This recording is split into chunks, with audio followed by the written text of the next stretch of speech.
In the distant corners of our solar system, ice giants Uranus and Neptune are violent worlds. Blanketed with smoky hazes, these outer planets are frenzied, turbulent, and unpredictable. Neptune claims the fastest winds in our solar system. Like an apparition, its great dark spot surfaces and vanishes without warning. Uranus's inner swarm of moons dash around the planet in less than a day, and collisions are unavoidable. The most controversial of the far-off planets isn't even a planet anymore. So why was Pluto demoted? The man who killed Pluto makes his case as we explore the outer planets.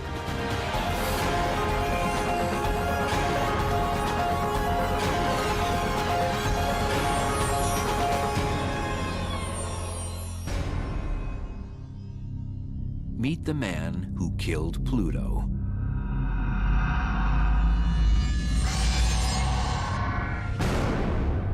Pluto had it coming for a long time.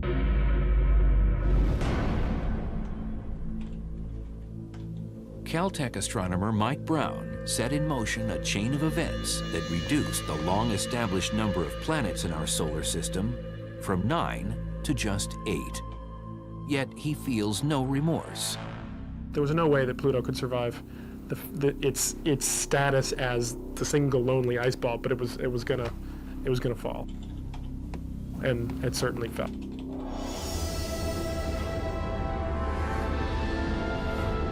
Among our planets, Pluto was long considered to be a bit different.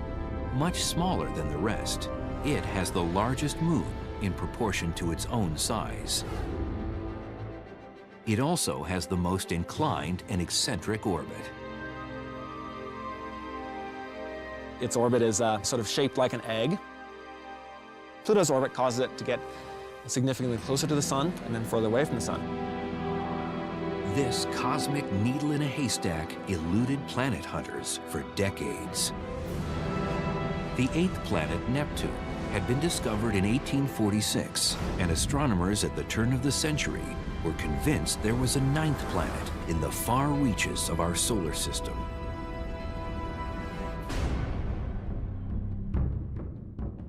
The search for Pluto was started by Percival Lowell at Lowell Observatory. He thought there was a planet X there that was perturbing the orbits of Uranus and Neptune.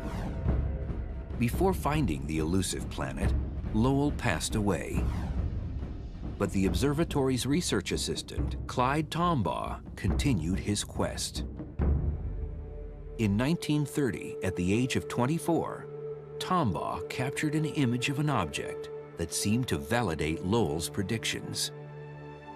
The discovery was announced to the world, and the object was given an official name, Pluto. But was Pluto Planet X? Some scientists argued that Pluto was far too small and didn't have enough mass to significantly perturb the orbits of its neighboring gas giants, Uranus and Neptune. Astronomers have since realized that there is no such Planet X. It had been predicted using inaccurate estimates of Neptune's mass. Even though Pluto wasn't Planet X, could it still be classified as a planet? The first term for planet just meant wanderer in the sky. It was the things that moved relative to the stars. So to the ancient Greeks, the moon was a planet, the sun was a planet, the earth was not. Of course, when we realized that the earth is actually going around the sun and that the moon is going around the earth, the definition of planet changed again. Earth became a planet, the sun and the moon were taken away, and there were finally 6. And over time, Uranus was discovered, and Neptune was discovered, so there were 7, there were 8. Although it later proved to be smaller than our moon, Pluto was originally thought to be as large as Mars. So Tombaugh's discovery was anointed as planet number 9. No one really thought much else about it. It was a strange object. It was sort of this lonely oddball at the edge of the solar system, but nothing else to call it, so it was called a planet.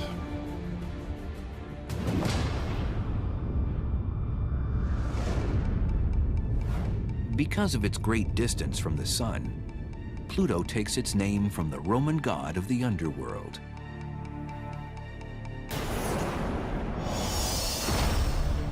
At its closest, Pluto is 2.7 billion miles from Earth.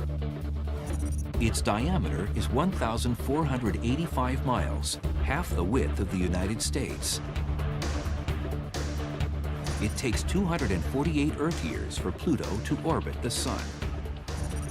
And a day on the planet is equivalent to about 6.5 Earth days. A 150-pound Earthling would weigh only 10 pounds on Pluto.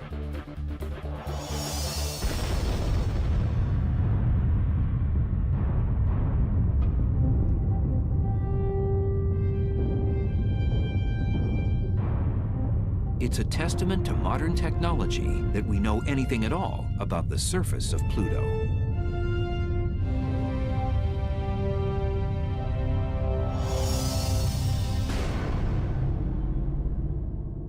We can hardly see this thing.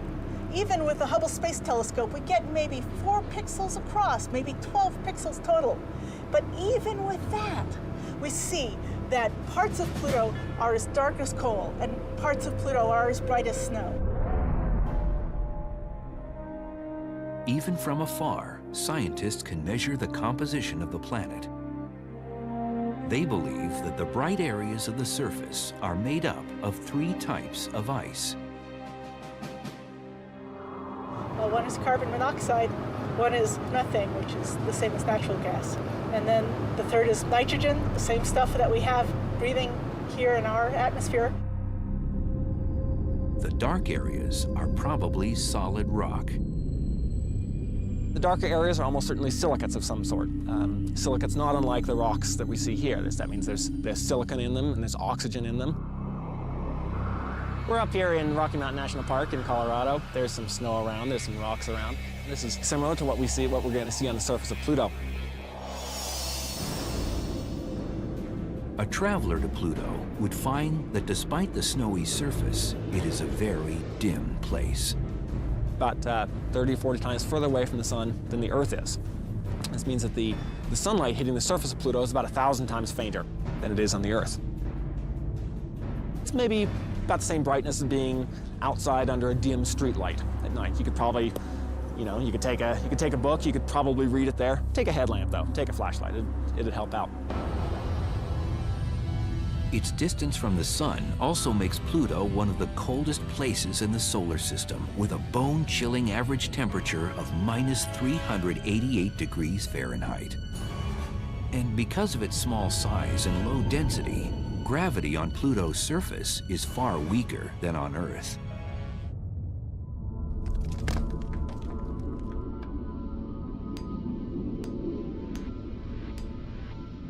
Now, some things are going to be a little easy to do on Pluto if you're really into rock climbing. I'm doing some vertical climbing here. Well, it's always exciting, but gravity is always the challenge. Pluto's gravity is roughly 1/15 of the Earth's. It's not like if you're standing on the surface, you would float away. Now, if you fell off that face when you were climbing up Pluto, you'd still want to have your rope there. You'd still accelerate down to the surface. So don't leave the rope at home.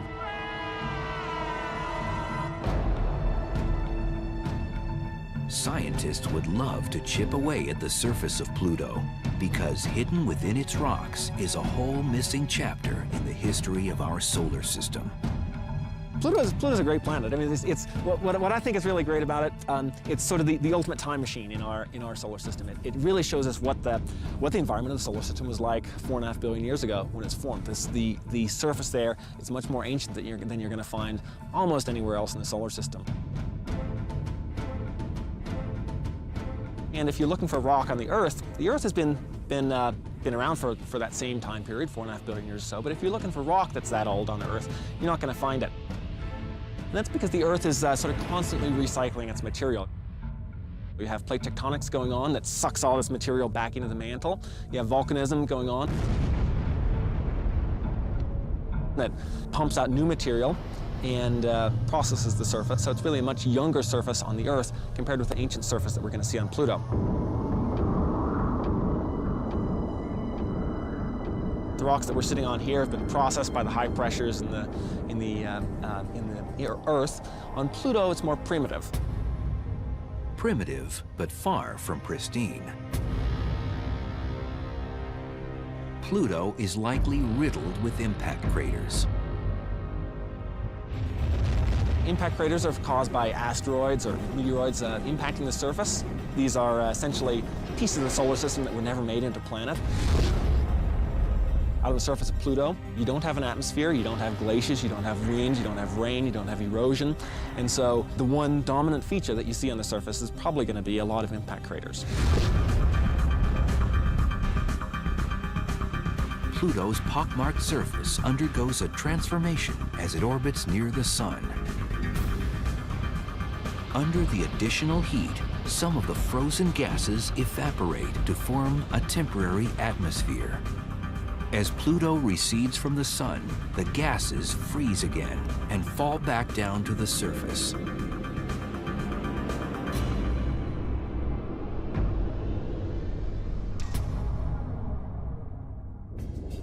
For more than 75 years, this far-out icy object staked its claim as our 9th planet.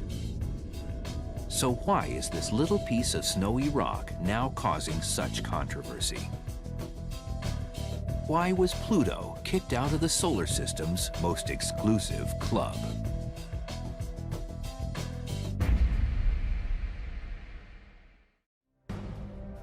It's a quiet office at the Caltech campus in Pasadena, California.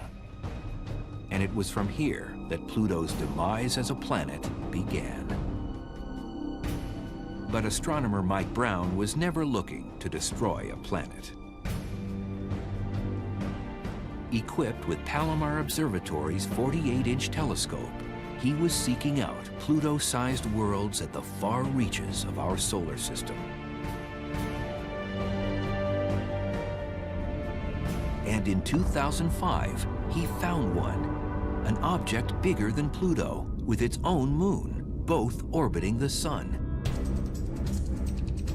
When I first found this thing that's bigger than Pluto, I was looking through the images that the telescope had taken just before, and I found it in the screen. And did a very quick calculation, realized it was bigger than Pluto. And the very first thing I did was picked up the phone and called my wife and told her I just found a planet. Indeed, if Pluto was a planet, and for more than 70 years it had been, then why wouldn't Brown's new world be considered a planet too? I thought it was the 10th planet. For a long time, that's how I described it. It was a planet, and so I definitely felt like I had found the 10th planet. It's 5% bigger than Pluto. It's probably made out of the same materials on the inside, rock on the inside, ice on the outside, and a little thin layer of frost on the very outside that sometimes puffs up into an atmosphere and sometimes doesn't. Very similar to Pluto in that way. It has a moon that goes around it once every 16, 17 days. Pluto has a moon also, so it's, in many ways, I like to think of it as almost as twins. This is just the twin that just ate a little bit more when it was a baby, got a little bigger. Brown considered naming his object Xena after TV's warrior princess, but eventually the name chosen was Eris, after the Greek goddess of discord. As it turned out, this name was entirely appropriate. The discovery kicked off a firestorm in the astronomical community.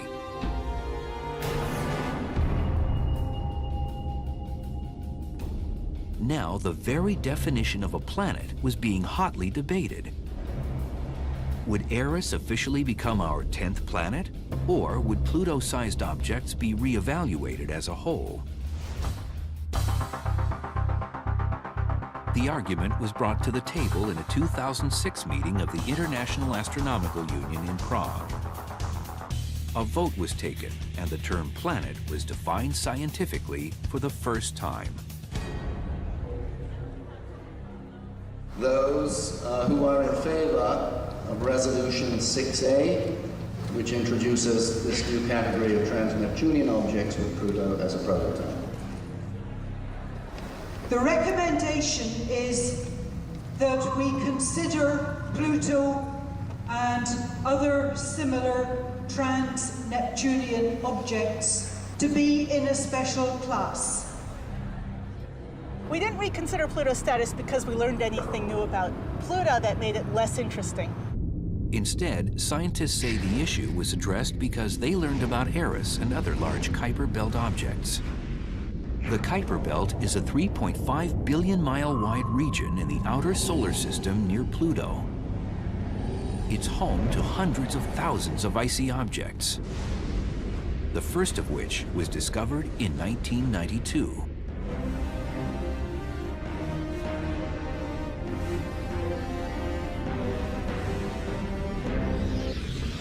So historically, we've thought of the outer solar system where you've got Uranus and Neptune out there. There are these big gaseous planets, giant planets. And then just beyond that, you've got this little straggler, Pluto, that doesn't really fit into the picture. Well, now when we found all these other Kuiper Belt objects, what we're seeing is that maybe Pluto is really just the first of these many, many bodies of the Kuiper Belt that are this wide diversity of icy, small icy bodies at the outer solar system.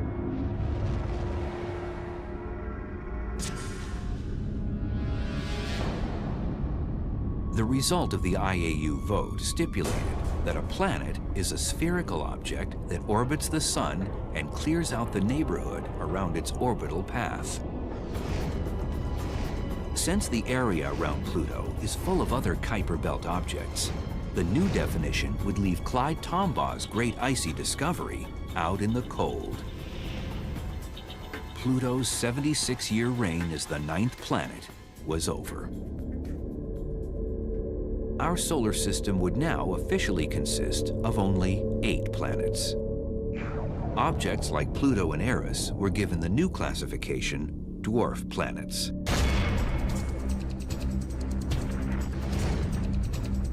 Dwarf planets possess the same characteristics as planets, but do not have a clear orbital path.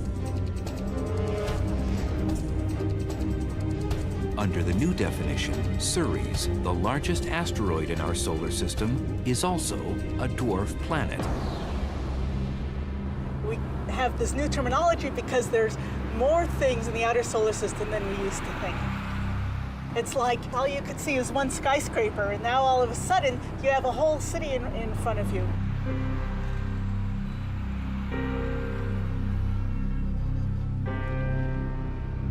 We have a whole city full of objects in the outer solar system now.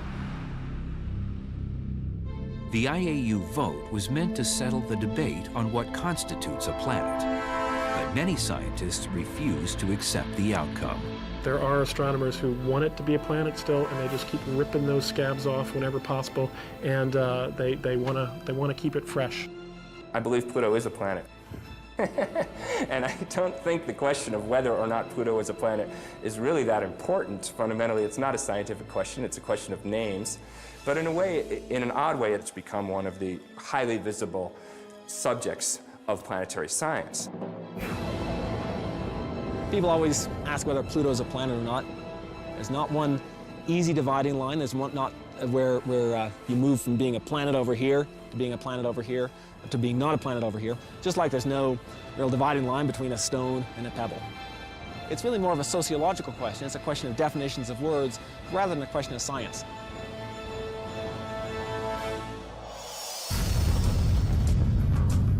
Although no longer officially a planet, scientific interest in Pluto hasn't waned. Even as the vote was being taken in Prague, a NASA spacecraft called New Horizons was already on its way to exploring this far-off world.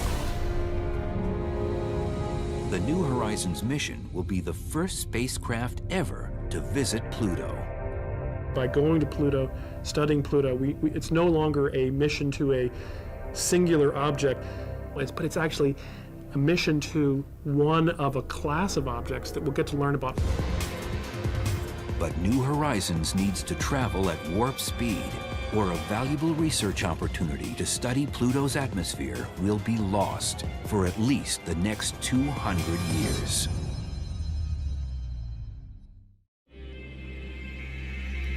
The New Horizons spacecraft is headed for a rendezvous with Pluto. We have confirmation of spacecraft separation. But scientists are trying to beat the clock. Because as Pluto recedes from the sun, its 62-year-long winter is coming. And when winter comes to Pluto, the dwarf planet's atmosphere will freeze and fall to the ground. If it collapses too much, it might just be a lot less interesting. You might not have as interesting chemistry. And we want to know what the temperature and the composition and the structure and the winds on the atmosphere. To get there in time, New Horizons is blazing through the solar system at more than 45,000 miles an hour. That's 12 miles a second. At that speed, a trip from Los Angeles to New York would take about 3.5 minutes. So this is the fastest spacecraft that was ever launched from the Earth. In fact, it took about 6 hours to get out to the 250,000 miles to make it out to the moon. You can compare that to the couple of days that it took the Apollo astronauts to get out that same distance. New Horizons would pass by Jupiter in just 13 months. But the outer solar system is so big that it's going to take us another 8 years to get to Pluto. Even with its unprecedented speed, New Horizons won't reach Pluto until July of 2015. Pluto's just a big mystery. It's exciting to me that there's a spacecraft on its way there, and that in a few years we'll, this sort of blank slate of a world will be richly filled in with pictures and detailed data.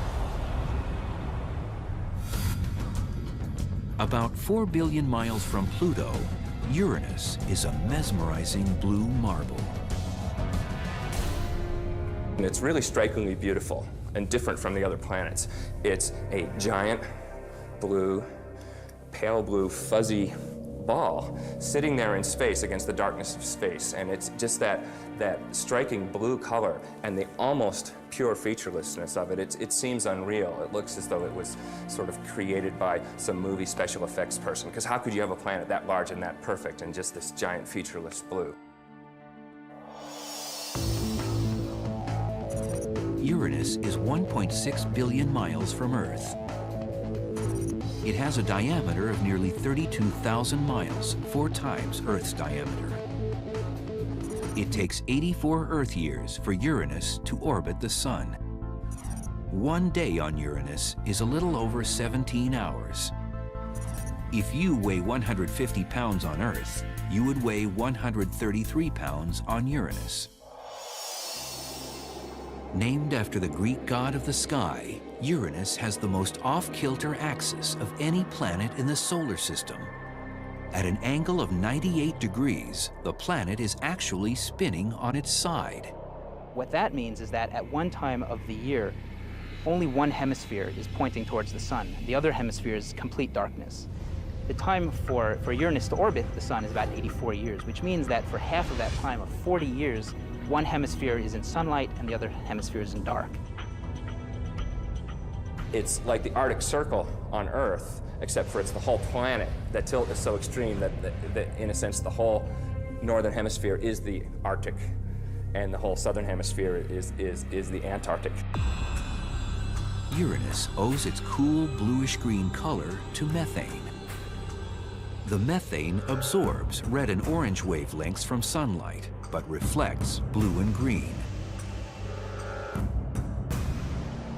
And its soft appearance is due to something that's familiar to anyone who lives in a big city: smog.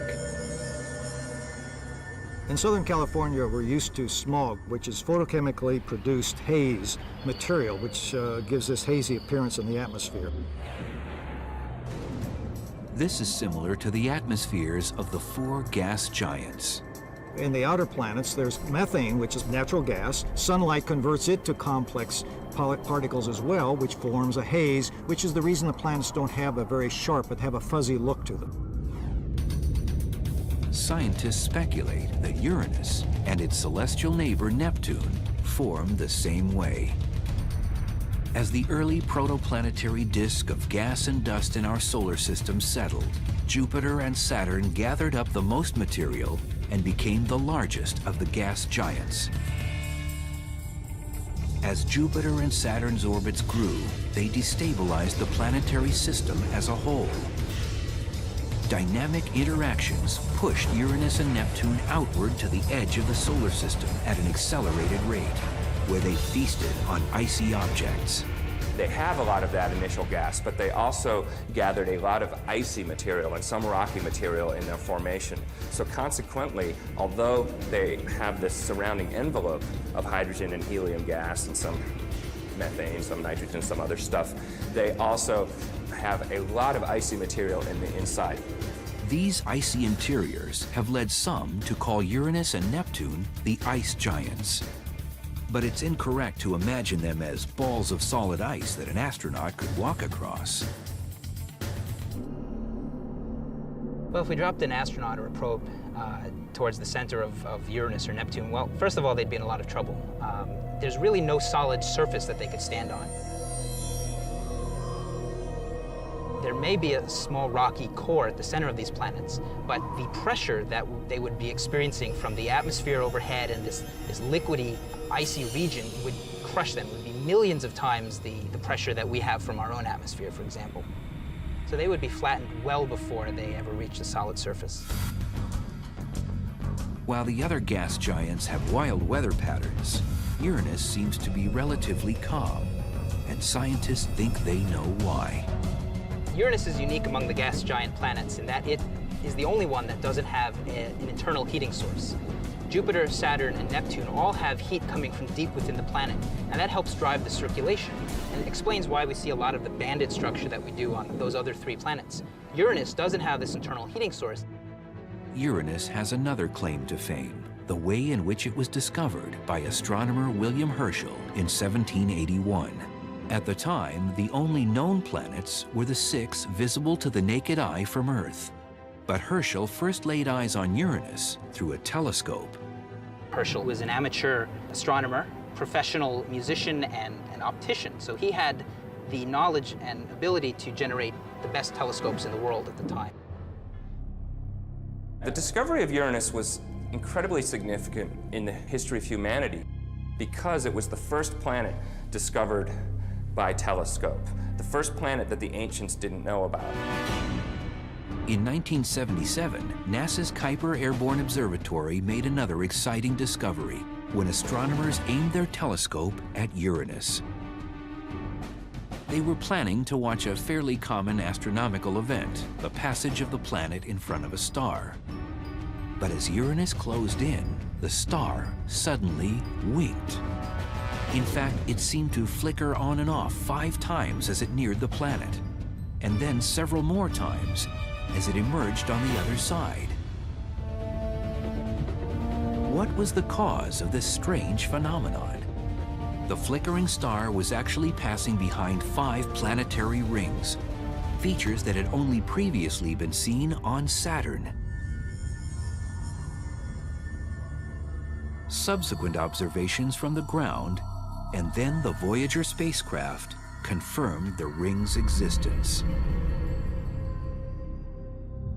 And observations made in 2005 from the Hubble Space Telescope found a second set of rings orbiting almost twice as far away from the planet as the previously known rings. Unlike Saturn's thick icy rings, Uranus's are dim and thin, comprised of dark, rocky dust.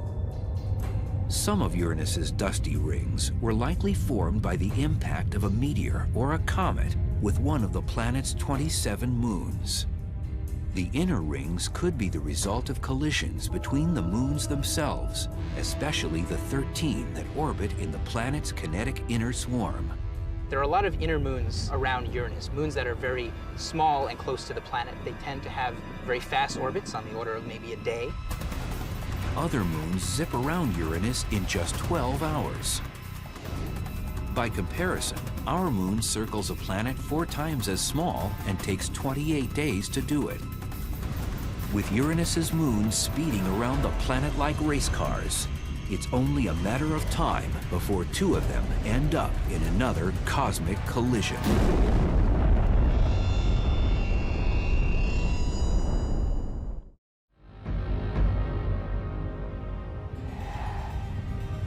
Encircling the planet Uranus is a swirling system of moons.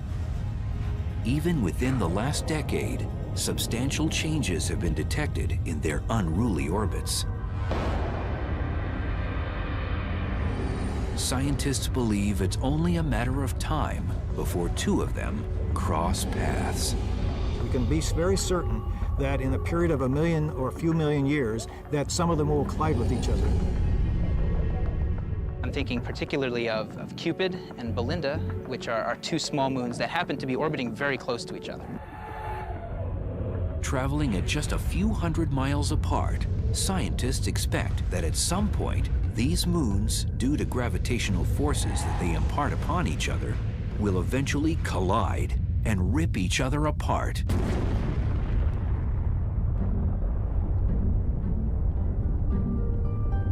It will be a bad day for the moons, but a welcome event for the planet's ring system. The debris that's released from that can potentially generate a new ring around Uranus. Uranus shares the outer solar system with its sister planet Neptune. A gleaming sapphire some 3 billion miles away from the Sun. With the demotion of Pluto, Neptune is now our outermost planet. Neptune takes its name from the Roman god of the seas.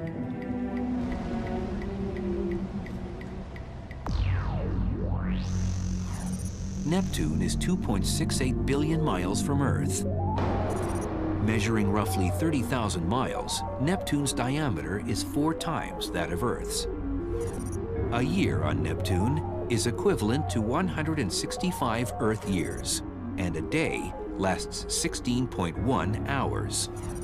If you weigh 150 pounds on Earth, you would tilt the scales at 169 pounds on Neptune. Like all the outer planets, Neptune rotates much faster than Earth, and this rapid spin helps to create violent winds. In fact, the highest winds recorded on any planet in the solar system are on Neptune. You have winds of sometimes over 1,000 miles per hour, and commonly 750 miles per hour, raging in that upper atmosphere. And we're not quite sure why, so there's a little bit of mystery.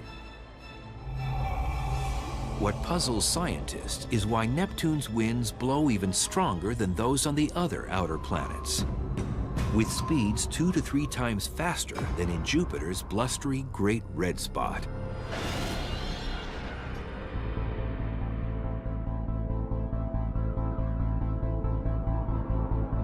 JPL researcher Michael Mishna studies what drives weather on other planets. He's intrigued by Neptune's mysteriously strong winds. If we were to put one of these windmills up on Neptune, depending on the altitude that we put it, we would either see motion similar to what we see now, or if we were to place it at the altitudes in which the winds are going 1,000 miles an hour, we actually might not see very much motion at all. And that's because the atmosphere is so thin that there's just not enough oomph and not enough force from that wind to actually turn the propellers of the turbine. So you might not actually see any motion at all. On Earth, we see high pressure and low pressure systems if we look at weather maps, and the same to an extent can be seen on the outer planets. We can't exactly identify a big H in this location or a big L in this location. But there are generally regions that are warmer and have higher pressure than other areas which are colder and may have lower pressure, and that generates the winds that blow from high to low. A key factor in the creation of wind is an energy source to heat the air. On Earth, the sun provides this energy. But the windswept planet Neptune is 30 times farther from the sun than Earth, and it gets only about 1/900th as much solar energy. It's simply not enough to power Neptune's colossal winds. Scientists believe that Neptune gets its additional power from within.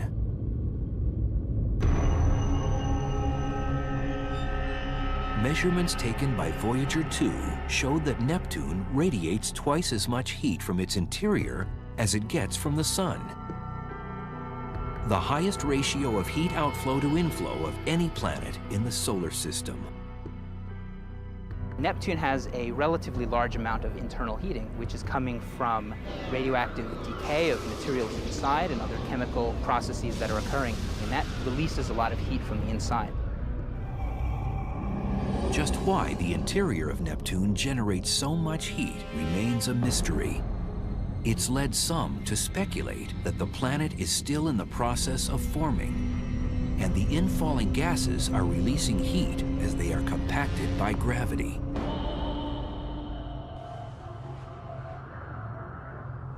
This internal heat source could also explain the convection of gases in Neptune's atmosphere that leads to fascinating cloud patterns. There are many bright white clouds that appear in the atmosphere. There are different regions of very bright and dark banding on the surface, so we'd be able to distinguish different latitudes by the brightness of the bands.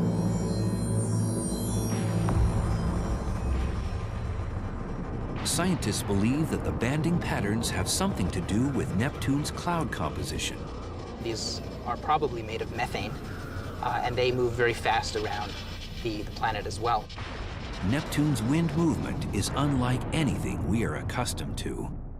These are giant storm systems that would dwarf anything that we see on Earth. In 1989, Voyager 2 snapped a photograph that shocked the mission scientists.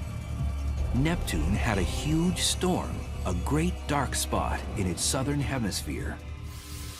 Stretching 8,000 miles wide, large enough for our Earth to fit in the center, the storm resembled Jupiter's infamous Great Red Spot. The Great Red Spot is a huge anticyclone, which is fed by many smaller storms that keeps it alive, if you like. Otherwise, it would dissipate and disappear. In the case of the Great Dark Spot, we believe it's more of an instability in the atmosphere, which rocks back and forth because of the flows in that very fast atmosphere. Just 5 years after the spot was first discovered, scientists were in for another surprise. The Hubble Space Telescope turned its eye toward Neptune, only to see that the largest storm on the planet was gone.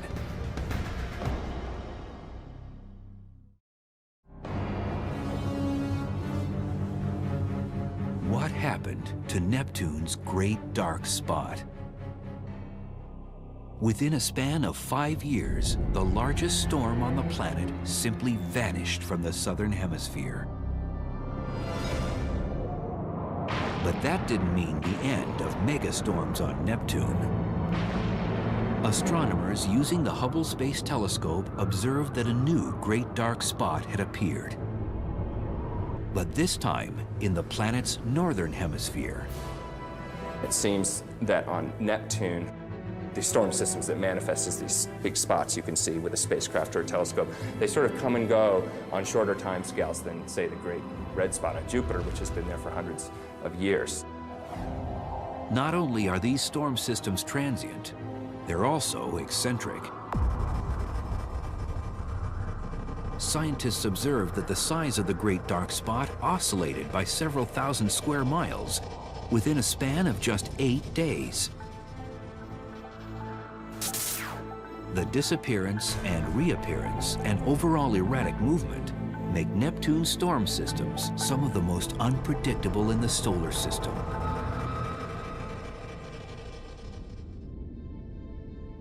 Similar to its outer planet neighbors, Neptune has a complex system of moons. 13 have been discovered so far.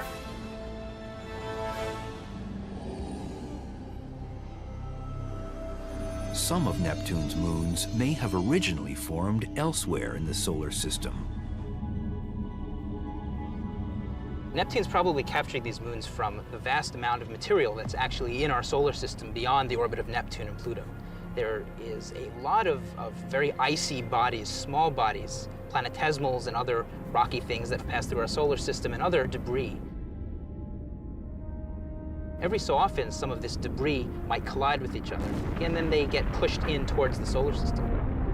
Some of these icy bodies end up as comets. But if one is pushed in the right direction at the right time, it can be captured by a planet's gravitational pull, becoming a moon. Neptune's largest moon, Triton, is roughly the size of Earth's moon. It is the coldest object in our solar system ever observed by astronomers, even more frigid than Pluto. Only 40 degrees above absolute zero, about minus 390 degrees Fahrenheit. So cold that the nitrogen, which would normally be in a gaseous form, forms an icy polar cap on this moon. Triton's so cold primarily because the surface is so reflective. About 70% of the light that hits the surface of Triton is reflected back. And with that much light not being absorbed by the planet, it just gets very, very cold. Triton could well be similar in composition to Pluto. We see ices on the surface there. One of the fascinating things that we see on the surface of Triton are actually plumes, essentially volcanoes. We see these plumes. We've actually seen them coming out in real time with the Voyager spacecraft when it went past Neptune and Triton. Unlike Earth's volcanoes, Triton's geyser-like eruptions spew a mixture of liquid nitrogen, methane, and ammonia. And an upsurge instantly freezes as it rockets 5 miles high into its thin atmosphere. Once airborne, the ice can be carried along for miles by winds in the atmosphere before snowing back down onto the surface.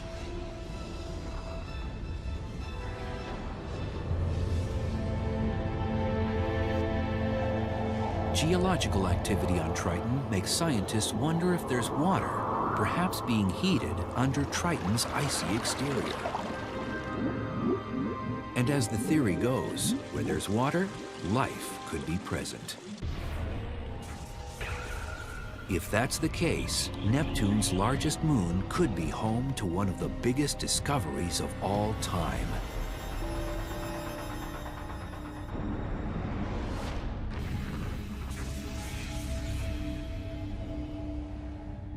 But due to planning and transit times, it will be at least 2 decades before we approach Uranus or Neptune again.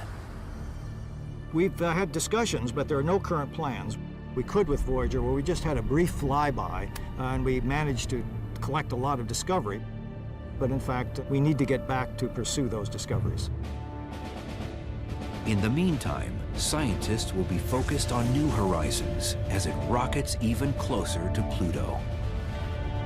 On board, in addition to a cluster of scientific instruments, is a small canister of ashes. Those of Pluto's discoverer, Clyde Tombaugh, who died in 1997 at the age of 90. I'm not involved in New Horizons missions at all, but I can tell you from my point of view why I'm very excited about it. We really don't have any good ideas of what the actual features on the surface of Pluto are going to be like. That's why these small-scale pictures, getting actual close-ups, is going to be so important. As spacecraft, probes, and telescopes are sent to the far reaches of our celestial neighborhood, we come one step closer to deciphering the expansive universe. Our technology and our imaginations can help bring these far-off alien worlds to life. As we look at them with awe and wonder, we can only fathom what unexplored mysteries lie deep within.